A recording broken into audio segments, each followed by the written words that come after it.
designed to optimize sustainable urban planning through the application of world-class environmental standards.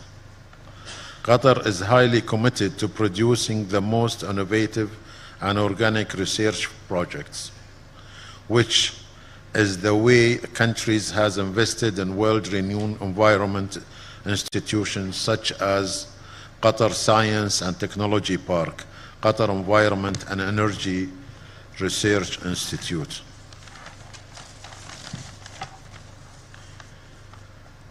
We also deeply praise Nepal's proactive and dedicated efforts in addressing the impact of climate change, particularly within your fragile mountain ecosystem. Your commitment to developing and implementing the National Adaptation Plan, focusing on vital sectors such as agriculture, water resources management, and disaster risk reduction, showcase a strong national resolve to protect your communities and natural heritage. Given its long ties with Nepal, Qatar stands ready to collaborate and share knowledge as well as collective strive for the sustainable future for all. Thank you again for this opportunity, and I wish best in this conference. Thank you. Thank you so much, Excellency. Now I would like to invite Her Excellency Ms. Dinara Kemelova, Special Representative of the President of Kyrgyzstan, for implementation of 5 years of action for development of mountain regions of the Kyrgyz Republic, for the statement, followed by Brazil. Your Excellency, Honorable Dr. Arzurana Deba, Minister of Foreign Affairs of Nepal, distinguished delegates, ladies and gentlemen, I would like to express my deep gratitude to Government of Nepal for hosting this meaningful Sagarmatha Sambaad event and warm hospitality. I commend Nepal for its efforts in promoting the mountain and climate change agenda. This is the second time of my visit to Nepal. 1 year ago, Nepalese government organized expert dialogue on mountain, people and climate change in Kathmandu. And last year, during COP29, President of Kyrgyzstan, Sadir Japarov, participated in high-level session addressing climate-induced loss and damage in mountainous regions, hosted by Nepal President Ramchandra Paudel. At the same time, Kyrgyzstan, with Azerbaijan presidency of COP29 and Mongolia, organized a high-level dialogue mainstreaming the mountain agenda and climate change in the framework of UNFCCC, with participation of President of Nepal and other distinguished delegates.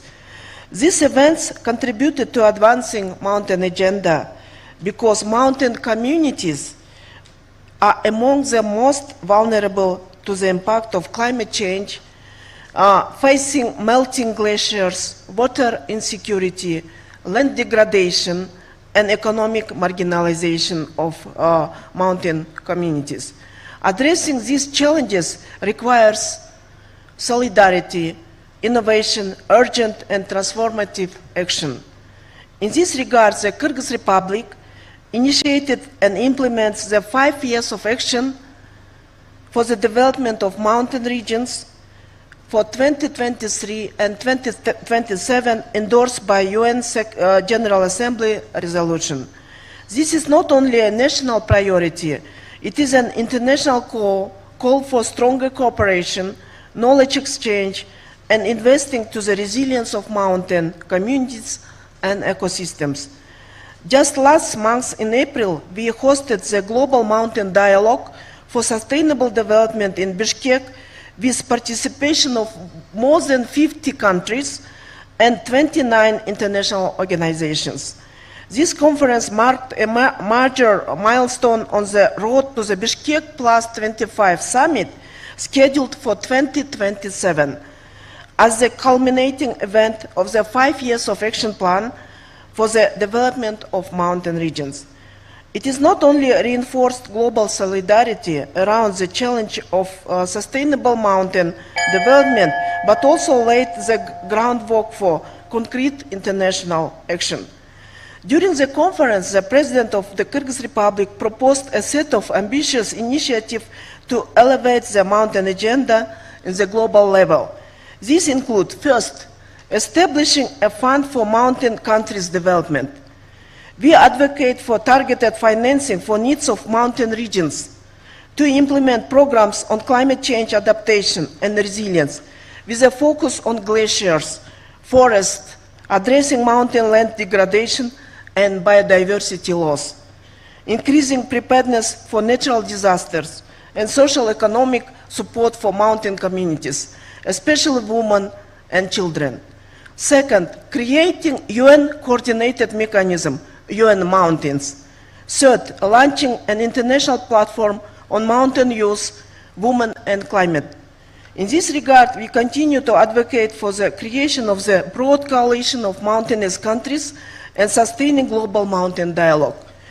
Alongside with a group of friends of mountain countries in New York, the Mountain Partnership under the FAO in Rome, we have launched a mountain group in the framework of the UNEF-CCC, which counts today 9 state parties.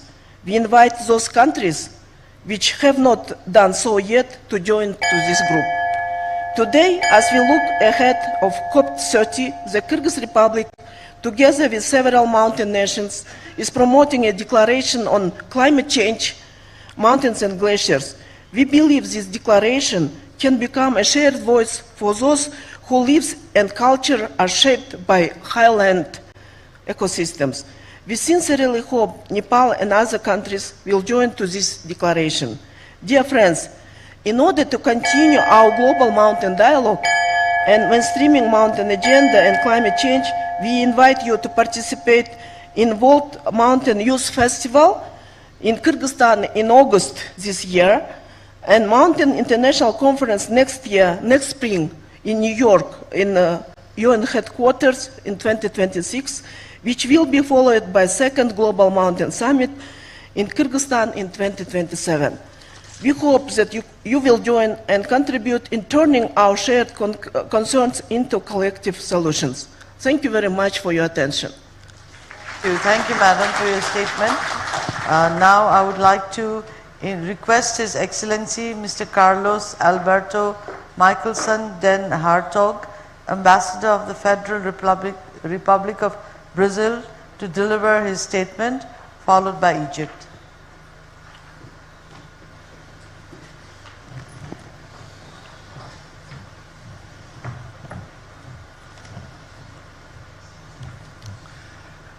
Honorable Dr. Arzu Rana Deuba, Minister of Foreign Affairs, Excellencies, distinguished participants, ladies and gentlemen, first, let me congratulate the government of Nepal on convening the first Sagarmatha Sambaad Forum and wish it complete success. As all of you know, Brazil is now preparing for COP30, which will take place in November 2025 in the city of Belém, Pará State, located within the Brazilian Amazon region. On March 10th, the President-designate of COP30, Ambassador André Correia do Lago, released his first letter to the international community presenting the Brazilian vision of COP30. The letter establishes the path that will lead to the definition of priorities for the conference. A broad consultation process will enable the identification of deliverables that combine ambition and feasibility in a highly challenging geopolitical context. Brazilian presidency of COP30 is working to define expectations for the 4 dimensions of the conference: meeting of head of state and government, formal negotiations, action agenda, and public mobilization. It's a quite long letter already delivered by our embassies to all parties of the convention. And so I will just mention 4 of its key points. The first one is the need to protect and expand cooperation in a context of serious institutional fragility of the climate regime. The COP29 negotiations in Baku last year show strong signs of fraying and possible exhaustion of the multilateral negotiation process. Moreover, in November and December of 24, other UN negotiations on plastic, biodiversity, and desertification failed. COP29 achieved merely sufficient results, concluding the rules for the carbon market, the last pending negotiation for the complete regulation of the rulebook of the Paris Agreement, and defining the new climate finance objective, the last remaining mandate of COP21 in Paris 2015. The second key point is the need to reverse the worrying trend of unilateralism and fragmentation of cooperation. Therefore, COP30 constitutes an opportunity to consolidate the legacy of multilateral negotiations, avoid institutional and international law setbacks, and ensure that multilateralism and international cooperation remains the cornerstone of the global response to climate change. Brazil believes that COP30 must mark the moment where we transition to the post-negotiation phase of the Convention, in which we refocus our efforts on action and implementation and on increasing the efficiency of the UNFCCC process to enhance ambition and concrete implementation of decisions. In this context, the COP30 presidency will organize some groups, the Circle of Presidencies, Circles of Indigenous Leadership, Global Ethical Stock-Taking, Special Councils of Scientists and Economists, and a group of special envoys. The third key point, the importance of connecting the abstraction of negotiations with real life. As the global warming intensifies, climate changes increasingly impact the daily lives of people, governments, societies, and economies. A collective effort should reinforce precisely the centrality of climate action and put promises into practice. Accelerating the implementation of the Paris Agreement that depends on coordination and structural adjustment beyond the Convention of Climate Change. The Paris Agreement is working, but not fast enough. Accelerating and scaling results depends on the size of actions that go far beyond the Climate Convention, including levers for the broad and rapid dissemination of financial, technological, and capacity-building resources, as well as structural change in international governance and financial system, especially to increase fiscal space and reduce the cost of capital in developing countries. But Brazil hopes that the COP30 will leave a legacy of a granary of solutions in the areas of forest, mountains, energy, transportation, cities, agriculture, and livestock, as well as fair transition and reductions in inequalities in bioeconomy and digital technologies. We also hope that the COP30 will be a showcase and a platform for attracting international resources for government policies and investment plans. On the 8th May, the Ambassador Correa do Lago sent a second letter that focused especially on plans for global mobilization process. Well, as, if you let me, Minister, as a Brazil representative in this dialogue, I hope that the results of the Sagarmatha Sambaad will provide Nepal with relevant ideas, elements, proposals to contribute substantively to the efforts and concrete results that we all expect from COP30. But for that, I would like to emphasize the importance of all the delegations attending COP30 coming with ample and flexible mandates to reach consensus on concrete actions and new ambitions, as we need them to cope with the climate change challenges we are facing. Thank you very much. Thank you, Excellency. That was very informative for all of us as well. Next, I would like to request Her Excellency Ms. Noha Hamdi Ahmed Al Jibali, Ambassador of Arab Republic of Egypt, for the statement. Madam, the floor is yours.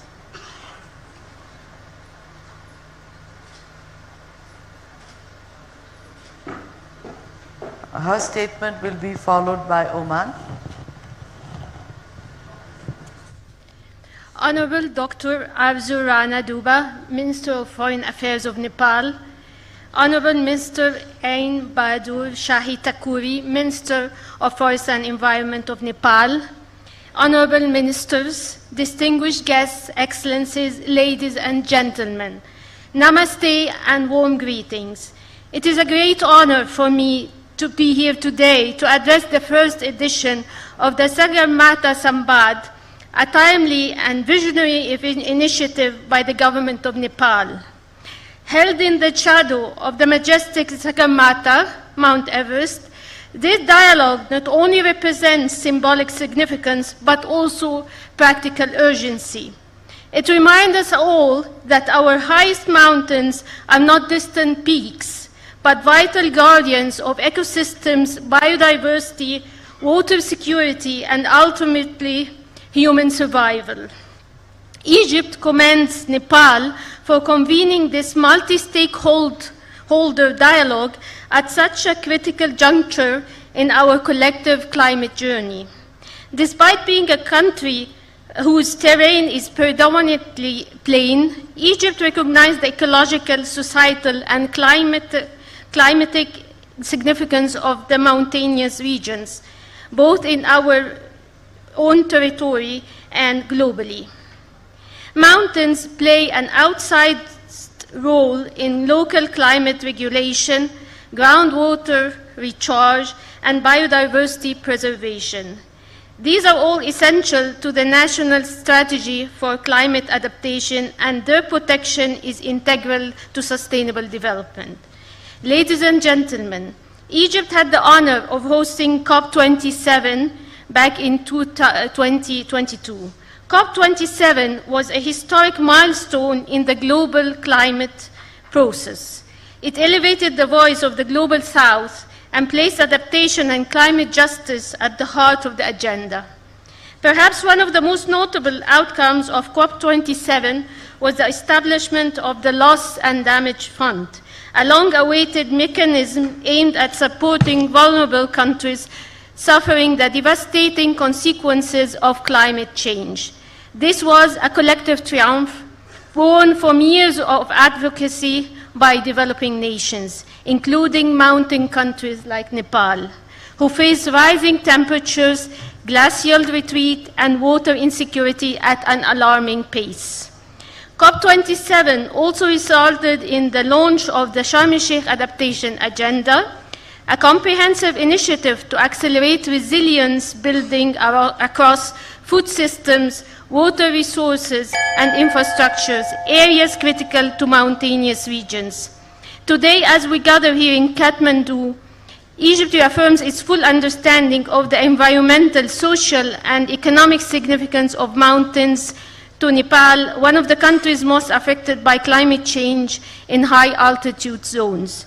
We fully support Nepal's efforts to protect its unique mountain ecosystems and enhance the resilience of local communities, especially in light of all the climate challenges. Egypt strongly supports the integration of mountain issues into global adaptation frameworks, including the Paris Agreement and the UN 2030 Agenda for Sustainable Development, particularly Goal 13, Climate Action, and Goal 15, Life on Land. It is imperative that fragile mountain areas in developing countries receive targeted financial and technical support. Climate finance has to be made more accessible and equitable, and a larger share must be directed towards adaptation, especially where vulnerability is greatest. Ladies and gentlemen, the mountains, like the oceans and forests, are part of the interconnected systems that sustain life on Earth, but their voices have long been subdued in international fora. The Sagarmatha Sambaad, I believe, will help change that. Thank you very much. Thank you, Excellency. Now, thank you. I would like to invite His Excellency Isa bin Saleh Al Shibani, Ambassador of the Sultanate of Oman to Nepal. And I would also like to recognize we have with us Now, Her Excellency Equina Ekiko, Parliamentary Vice Minister for Foreign Affairs of Japan, who has just arrived in Nepal. So we will be first, since I have already invited Oman first, I would like to request His Excellency, the Ambassador of Oman, and after that, Madam Equina Ekiko.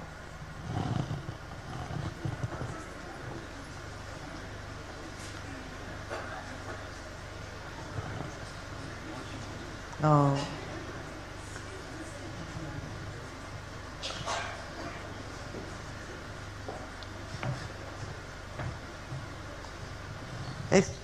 The floor.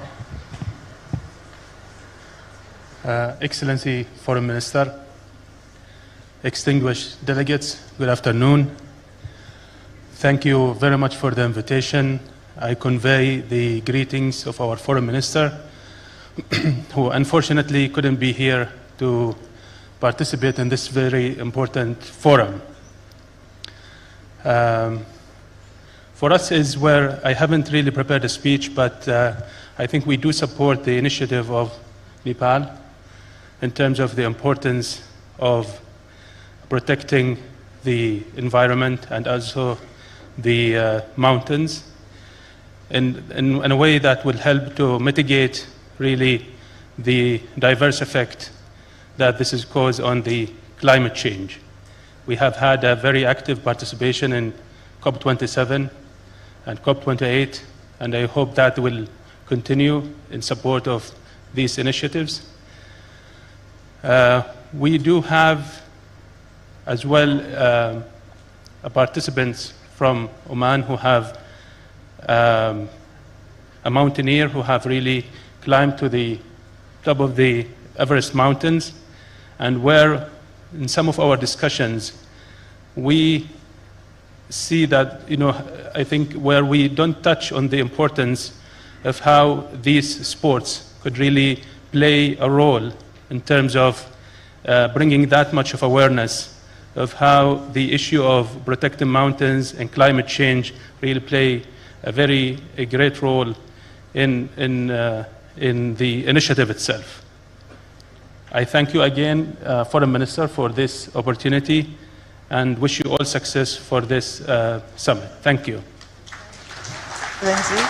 And now I have the pleasure to invite Her Excellency Equina Ekiko, Parliamentary Vice Minister of Foreign Affairs of Japan, for her statement. Thank you.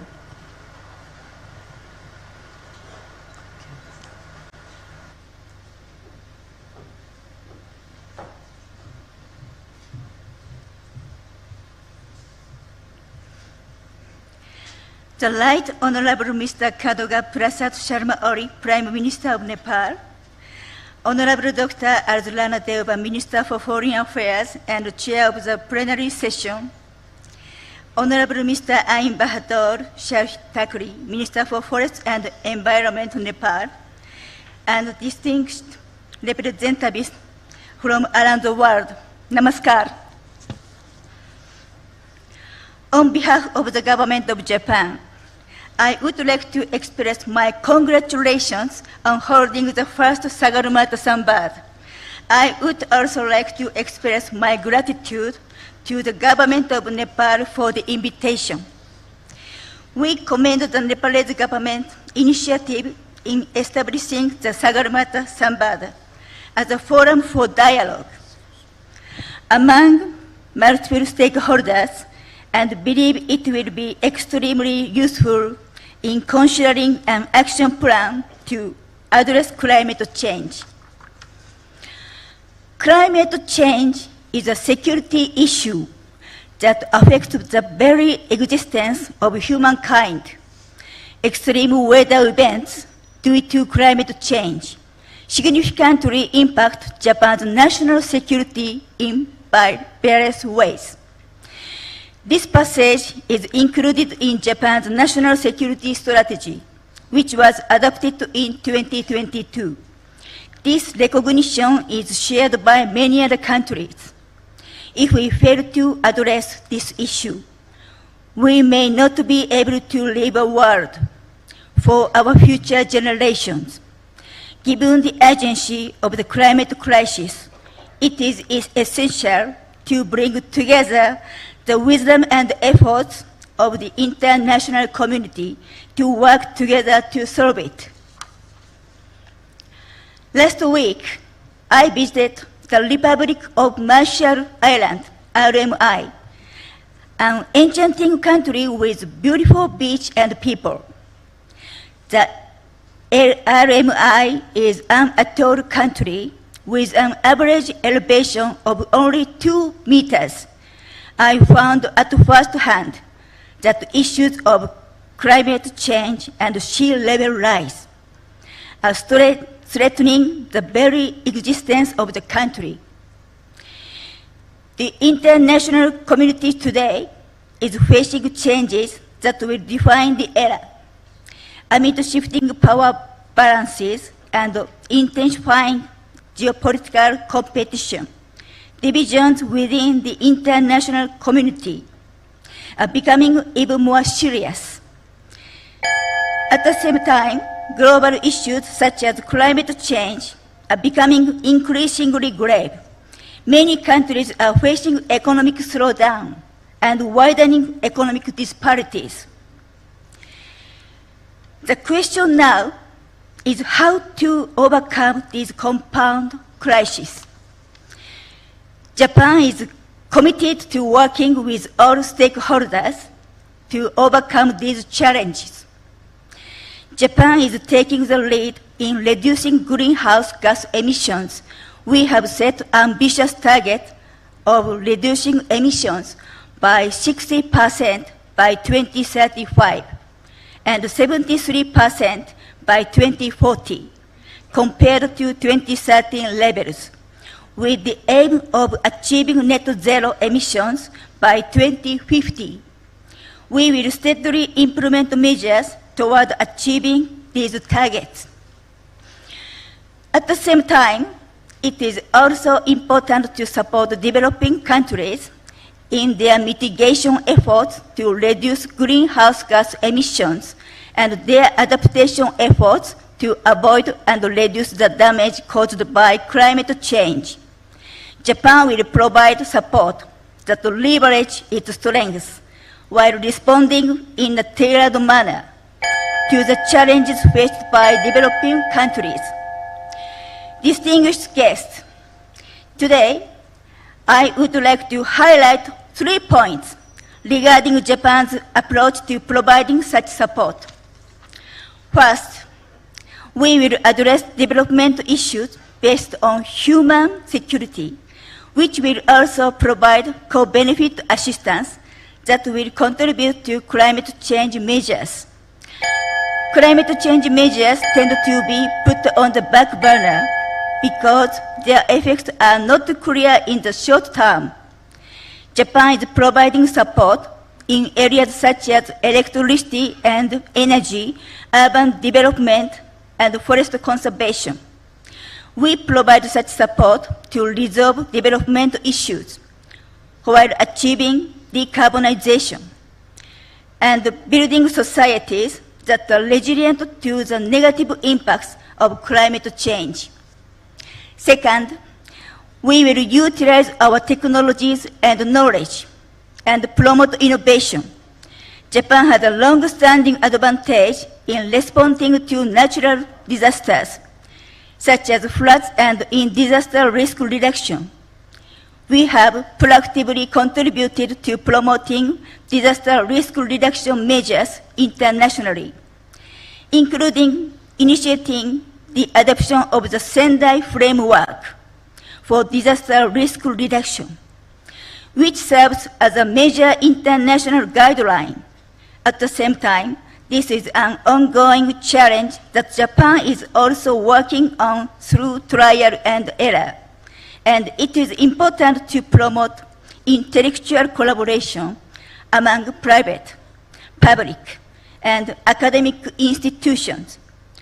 It is also crucial to embrace a perspective of co-creating solutions with other countries.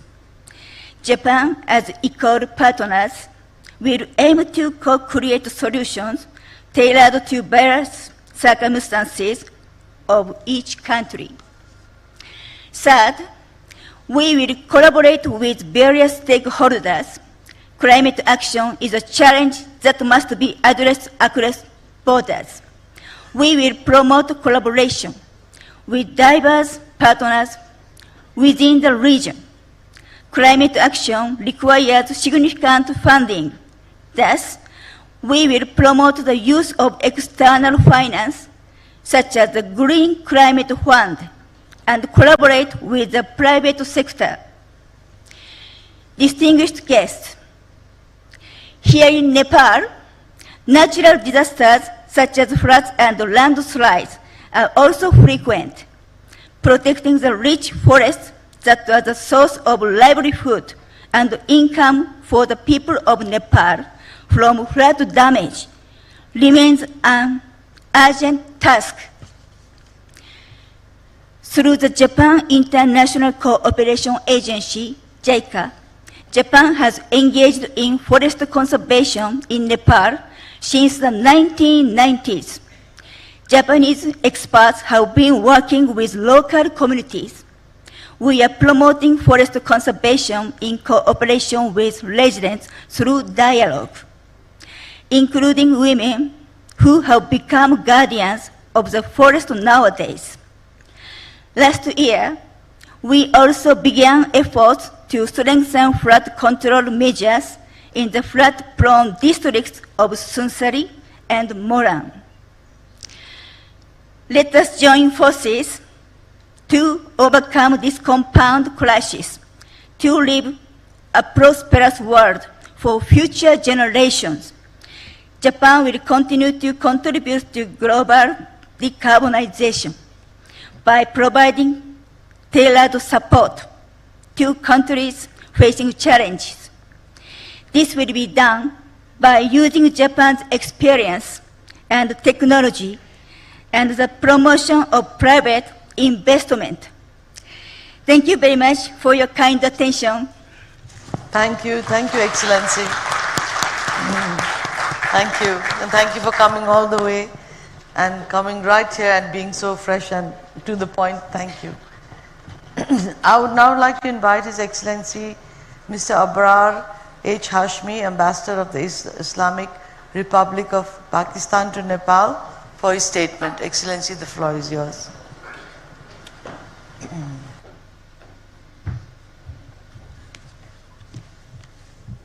Honorable Chair,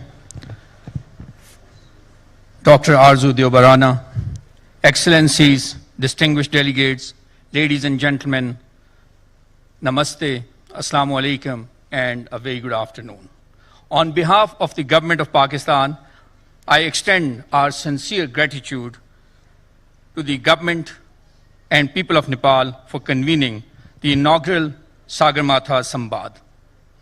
This timely dialogue underscores the nexus between climate change, mountains, and the future of humanity. Today, as we gather here in historic Kathmandu, glaciers are melting at an alarming pace. Their retreat threatens not just biodiversity and mountain communities, but the food, water, and energy security of millions downstream. Pakistan is home to towering ranges. Much like Nepal, we share 13 out of 14 highest peaks, from Himalayas to Karakoram and Hindu Kush, encompassing over 7,000 glaciers, the largest concentration outside polar region, and they are vital for us.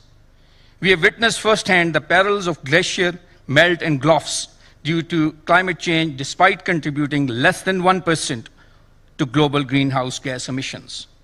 The 2022 floods was a stark reminder, displacing 33 million population, caused over $35 billion in losses, destroying critical infrastructure. The stark imbalance reinforces the urgency of equitable climate action and centrality of climate finance. Excellencies, according to IPCC assessment, surpassing the 1.5 Celsius warming threshold could result in the loss of over 1/3 of the world's remaining glaciers, with their devastating consequences for ecosystems, freshwater supplies, and sea level rise. The UNFCCC's Standing Committee on Finance estimates that developing countries will require over $6 trillion by 2030 to implement their NDCs. Therefore, there is an urgent need for enhanced global climate action and international cooperation to mitigate the negative impacts of climate change based on established principles of equity and common but differentiated responsibilities and respective capabilities. The developed countries need to meet their climate finance commitments with balanced focus on adaptation and mitigation, as well as loss and damage. Excellencies, ladies and gentlemen, on its part, Pakistan has launched a wide range of institutional, financial, and policy reforms to catalyze a climate-resilient development pathway. These include establishment of Pakistan Climate Change Authority to steer long-term coordinated climate governance, ecosystem restoration, and to integrate adaptation measures across vulnerable sectors. Our national climate finance strategy is guiding climate investments in public-private collaboration. National glacier strategy is to address glacial melt and water stress.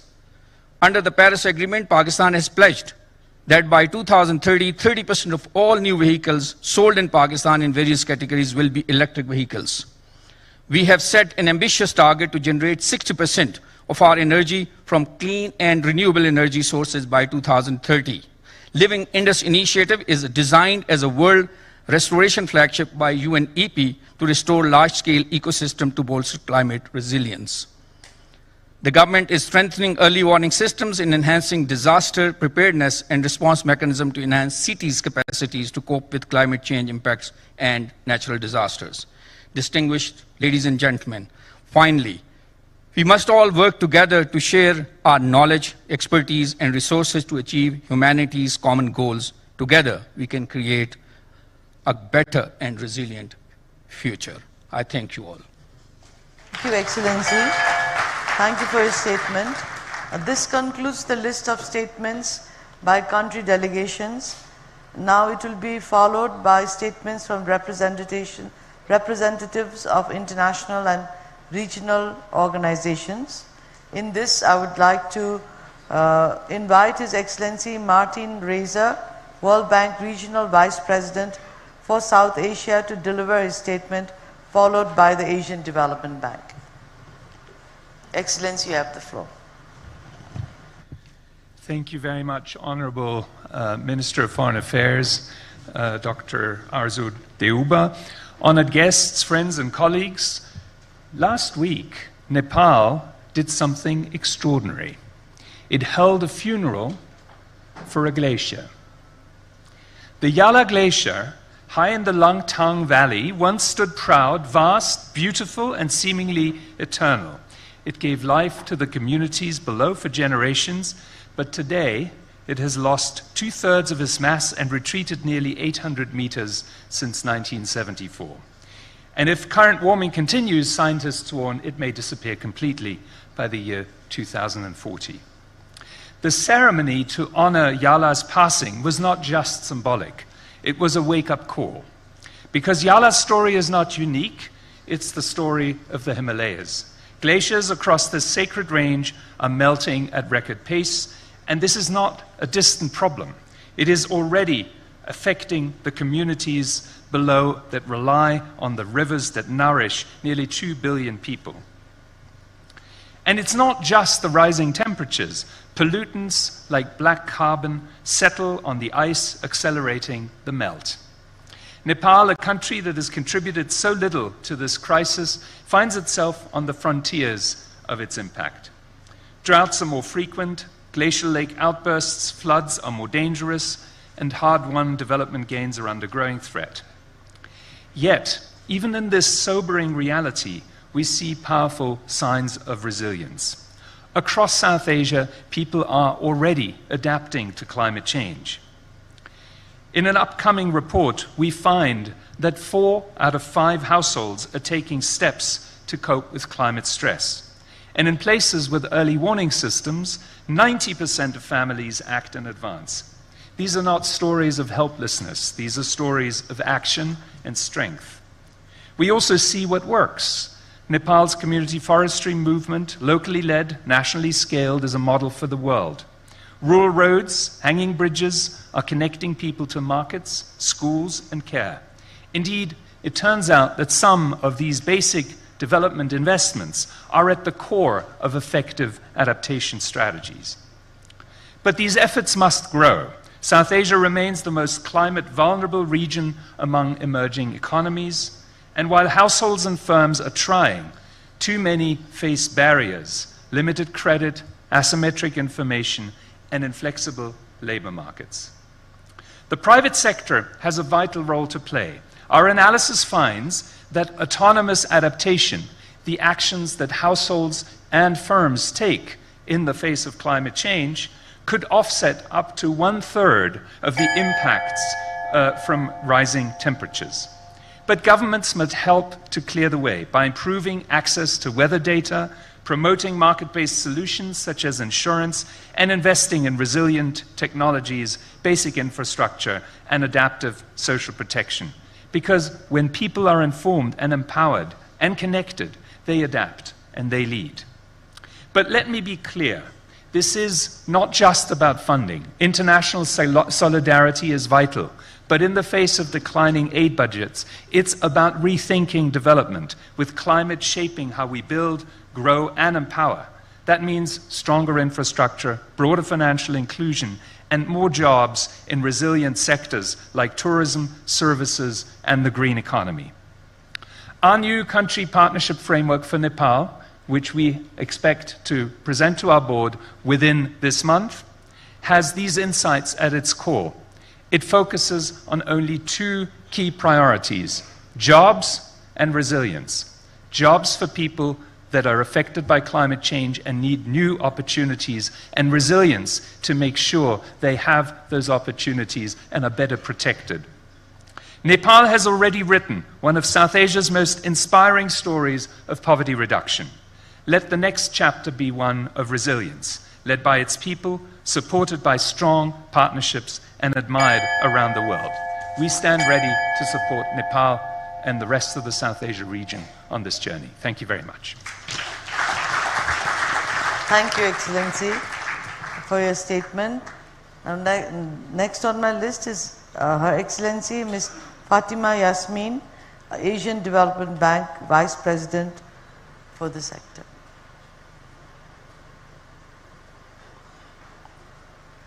Her statement will be followed by SARC.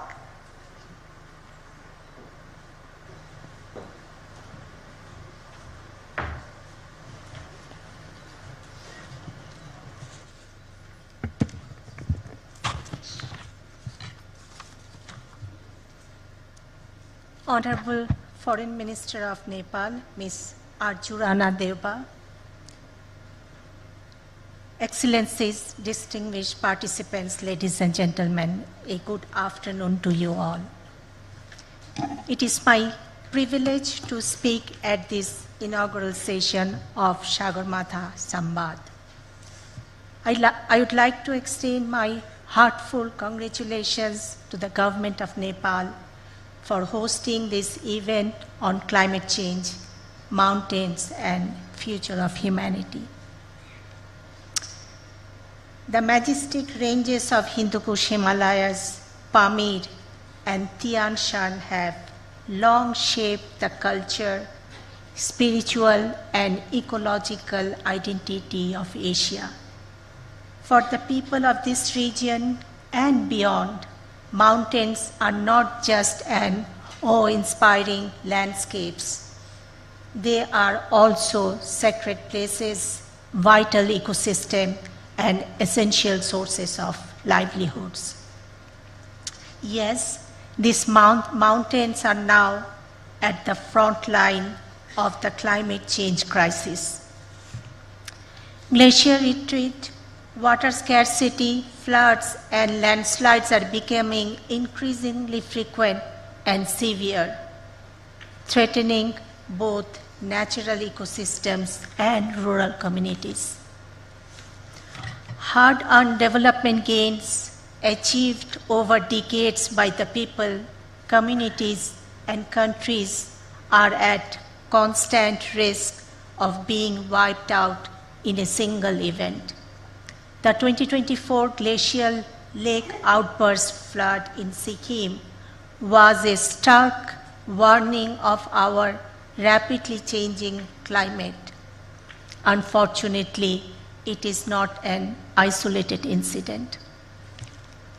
What happened in the highlands inevitably cascades down to the lowlands, farther downstream in the deltas, such as the one where I come from. Sea level rise, floods, and typhoons present parallel risks. This is a shared crisis that demands coordinated actions requiring regional cooperation and long-term resilience planning. ADB's midterm review of Strategy 2030 identified 5 focus areas that will guide our work moving forward. Climate action is one of them, along with others. As of December 2024, ADB's cumulative climate finance commitment stood at $41.9 billion against our target of $100 billion by 2030. This significant investment reflects ADB's deepening commitment to addressing multi-hazard risk in our region. Let me quickly share a relevant example from Nepal. ADB's Building Adaptation and Resilience in the Hindu Kush Himalayas Technical Assistance Project aims to enhance the understanding of multi-hazard risks and strengthen regional cooperation and climate resilience across the fragile mountain ecosystem of the Hindu Kush Himalayan region. It supports countries in developing adaptive strategies to address growing climate and disaster risks to critical infrastructure and enhancing transboundary collaboration. Climate change does not recognize borders, and neither should our commitments and actions. The future of Asia depends on a useful response grounded in science, unified policies, equity, and innovation. ADB stands ready to support transformative action through regional cooperation, green technologies, and resilient infrastructure. Thank you very much. Thank you, Excellency, and thank you, ADB, for making this whole event a success. I would now like to request His Excellency Mohammad Ghulam Sarwar, Secretary General of SAARC, to deliver his statement, followed by BIMSTEC.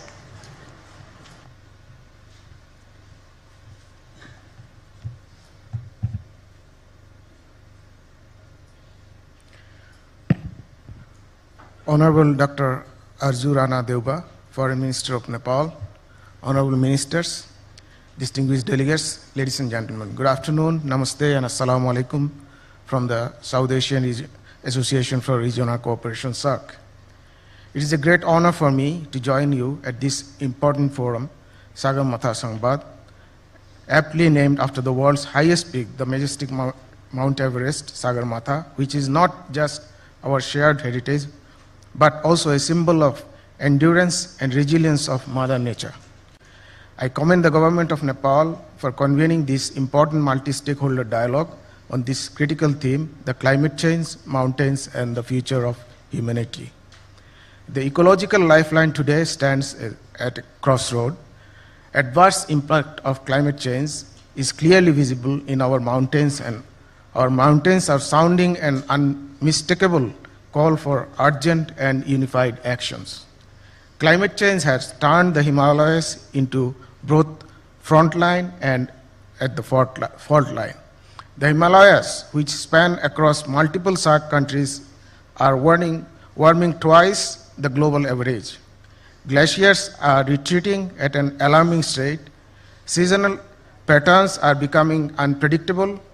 Communities are facing increasing risk of floods, landslide, glacial lake outburst floods, water insecurity, rising food insecurity, and forced migration. For mountain dwellers and the downstream populations alike, these changes are not abstract projections, they are the urgent realities. In South Asia, home to nearly a quarter of the humanity, the stake could not be higher.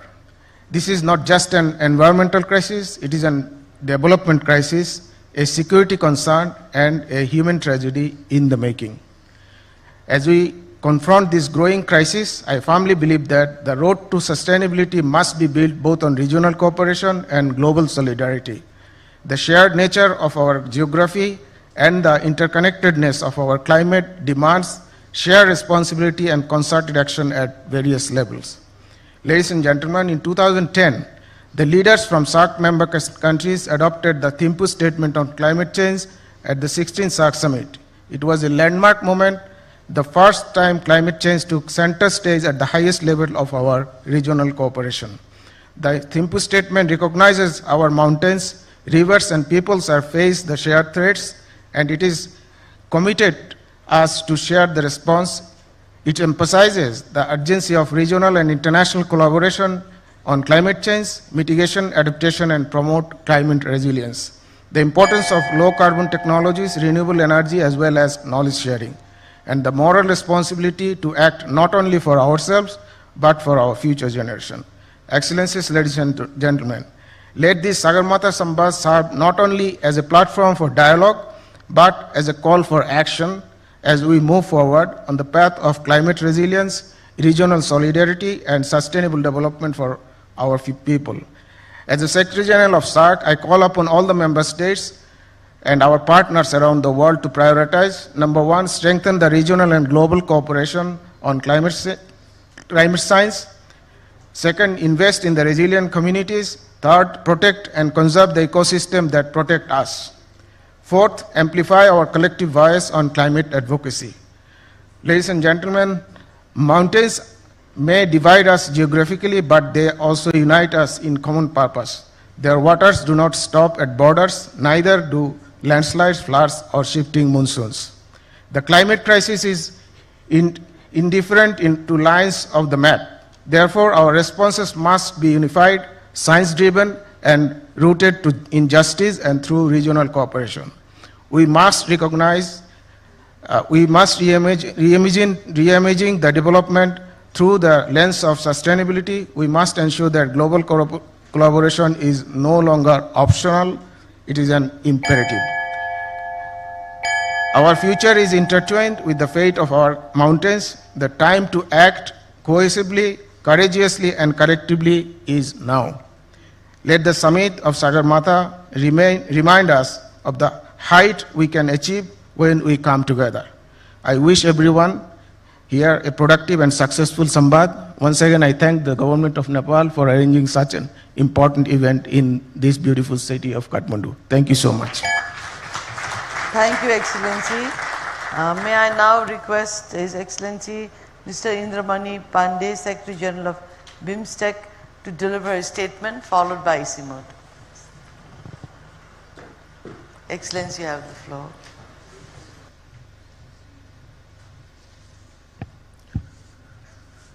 Manani Dr. Arju Rana Deuba, Honorable Foreign Minister of Nepal, Honorable Minister for Forest and Environment of Nepal, Excellencies, distinguished participants, Namaskar, a very good afternoon to you all.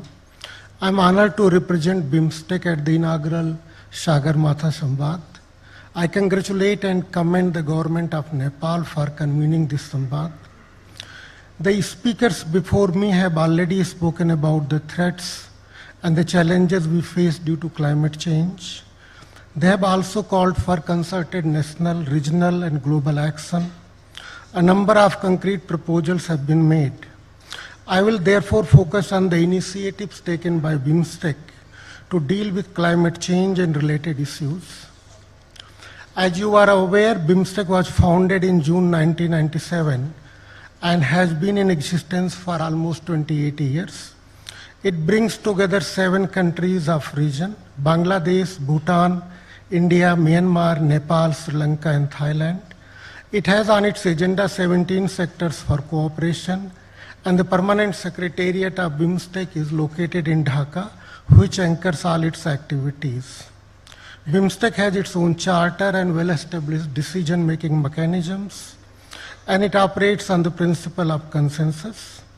It enjoys the requisite political support of all its members, focuses on technical and economic cooperation, and stays away from divisive political issues.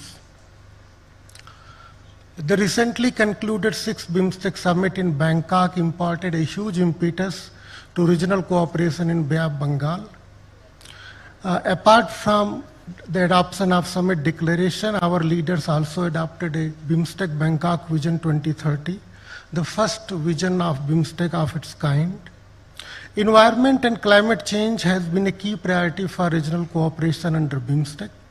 During the 6th summit, leaders endorsed BIMSTEC Plan of Action for Environment and Climate Change, which focuses on 3 key areas: biodiversity, waste management, and climate change. Recognizing the vital need for regional cooperation to protect delicate ecosystem of mountains, mountain economy has also been identified as a sector for collaboration within BIMSTEC.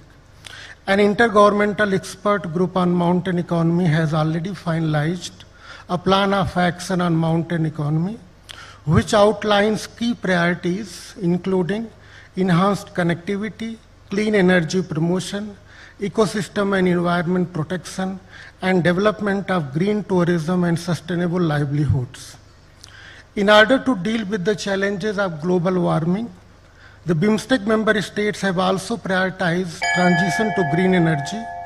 BIMSTEC has adopted a plan of action for energy cooperation and a memorandum of understanding for BIMSTEC grid interconnection.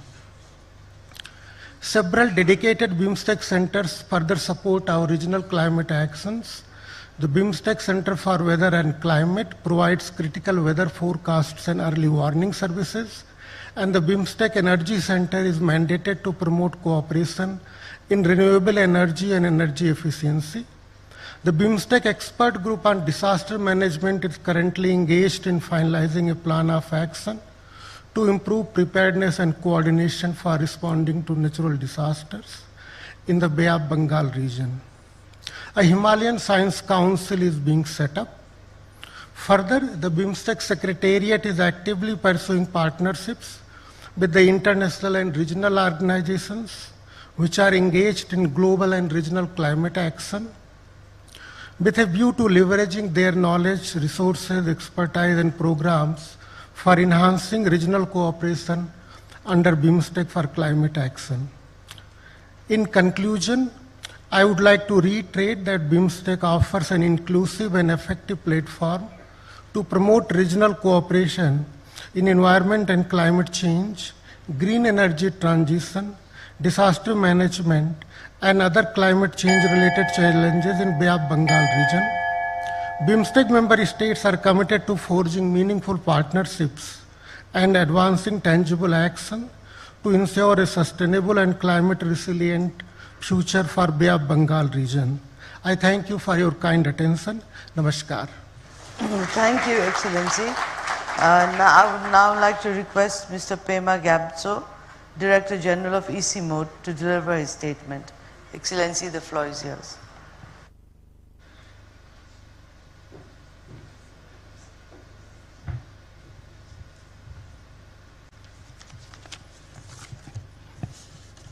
Honorable Chair, Excellencies, ladies and gentlemen, EC-Mode is pleased to be associated with this event, the Sagarmatha Sambaad, and would like to thank the Government of Nepal, our host, for giving us this privilege. Let me join all other previous speakers to convey our sincere appreciation to the people and Government of Nepal for hosting this flagship event. Honorable Chair, as the last speaker, I have the privilege of choosing what to speak and leaving out what I don't need to repeat. So I also hope that the alum will the warning bell doesn't apply for me as I am the last speaker. So we have heard all the major issues and what we need to do. So from my own perspective, from my own understanding of what has been said all along, I would like to summarize my statements under 3 sections. The first is a set of facts that everybody seems to talk about and all of us acknowledge. The first of this fact is that the world is facing the triple planetary crisis of climate change, biodiversity loss, and air pollution. Second, that these crises are reinforcing, mutually reinforcing, and also interconnected, and they affect everyone. Third fact, that the mountain regions are highly exposed to the impacts of climate change and facing existential threats. Fourth, what happens in the mountains matter and impacts the water, food, and energy security of millions of people living both within and beyond in the downstream river basins.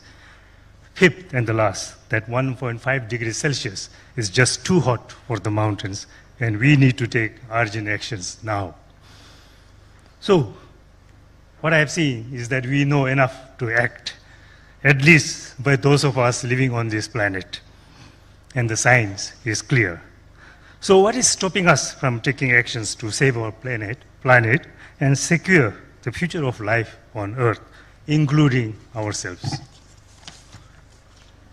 In my opinion, there are 5 I's, 5 words that begin with I's that we do not give enough attention, and also 5 C's that we tend to avoid. In all our gatherings, we have heard conversations around these 5 I's. First is information. In our quest for more information, more evidence, more data, we conveniently do not make use of what we already have, and we do not share. While research should continue and efforts to enhance scientific knowledge should be increased, we need to make effective use of what we already know. Second is institutions. We have enough institutions around the world, nationally, regionally, globally. Third is instruments.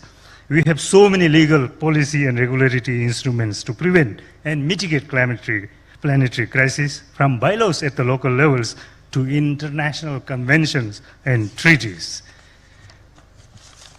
The fourth is innovations. Again, one of the common excuses we hear is that we do not have enough innovation, enough technology, enough knowledge. But I think we have to make use of all the innovations that already exist. We simply cannot wait for artificial intelligence to come up with the magic solution for our problems. Fifth and the last is investments. Again, if we check the books on our expenditures made on sustainable development, made on environment, made on climate mitigation and adaptation, we will be surprised. Enough investments have been made, but were they made in the right place, in the right time, in the right, in the places where it is most needed and used effectively? I don't think so. Now, let me touch on the 5 C's. We lack communication. While we talk about communication all the time, I don't think we are talking in the same language. So there still exists this gap in communication. We need to improve on that. Second, coordination. How many of us in these rooms, regional, institutional, international institutions and organizations, can claim that we have enough coordination? I think we need to enhance our coordination at every level. Third is collaboration. Now we have collaboration, but in the spirit of true,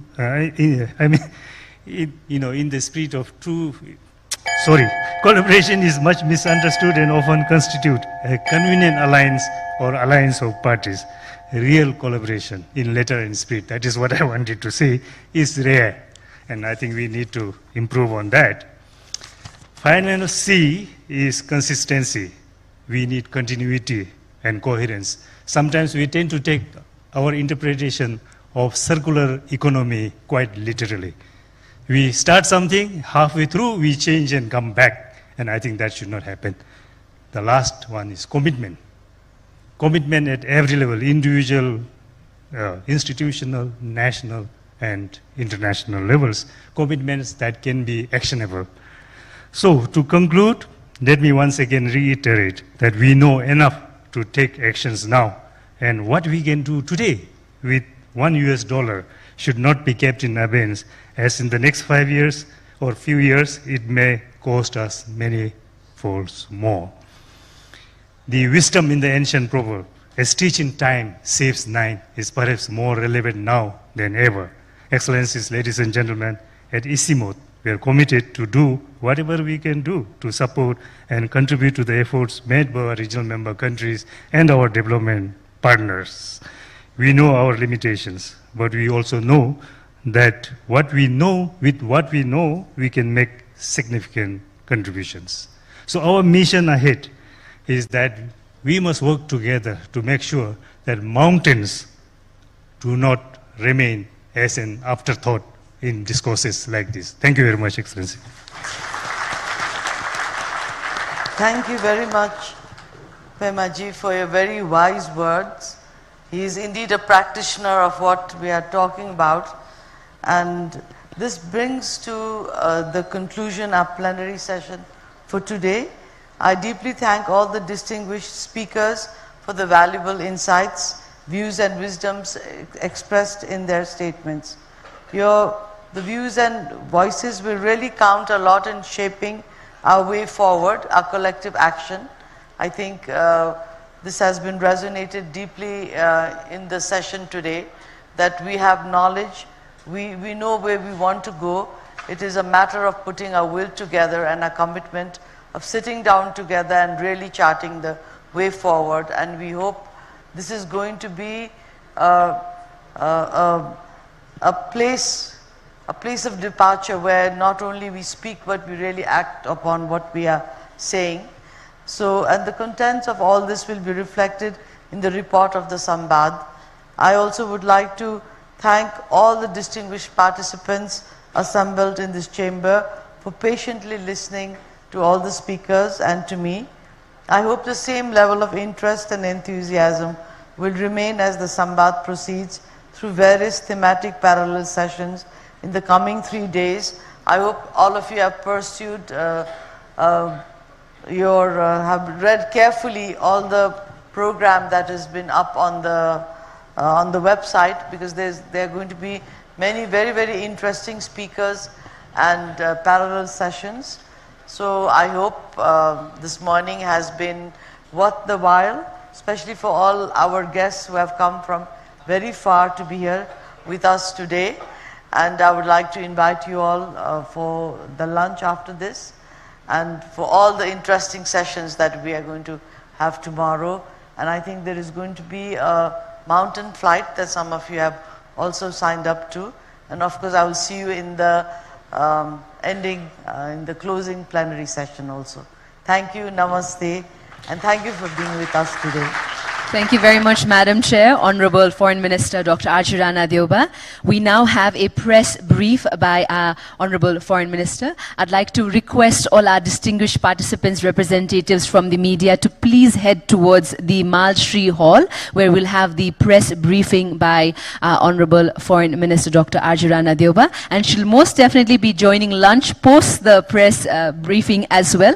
To all our distinguished guests, Honorable Ministers, Head of Department, we'd like to request you to kindly head towards the Chinese restaurant for lunch. And to all our foreign delegates, senior officials, panelists, we have lunch being served at the Terrace Garden Resort. And to all our other distinguished dignitaries, we have lunch being served at Sursudha Courtyard. So we have lunch being served in 3 different places. Our volunteers will most definitely help you guide towards the lunch area as well. Thank you one more time.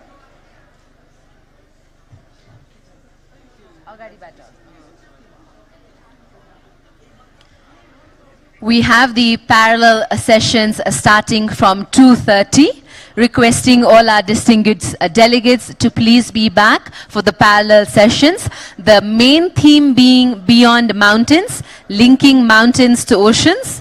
The of 1.5-degree ambition for preservation of glaciers, and parallel session 2 shall be on connecting highlands to islands. Requesting all our distinguished participants to please be back in this very hall for the 2 parallel sessions. One more time, requesting all our distinguished friends from the media to please join us at the Mal Shri Hall for the press briefing. Our Honorable Foreign Minister Dr. Arjurana Deuba will be present at the press briefing. So requesting all our friends from the media to please join this press briefing. One more time, the 3 different designated areas for lunch would be at the Chinese restaurant, at the Terrace Garden restaurant, and at the Sur Sudha courtyard. In case of any confusion, our volunteers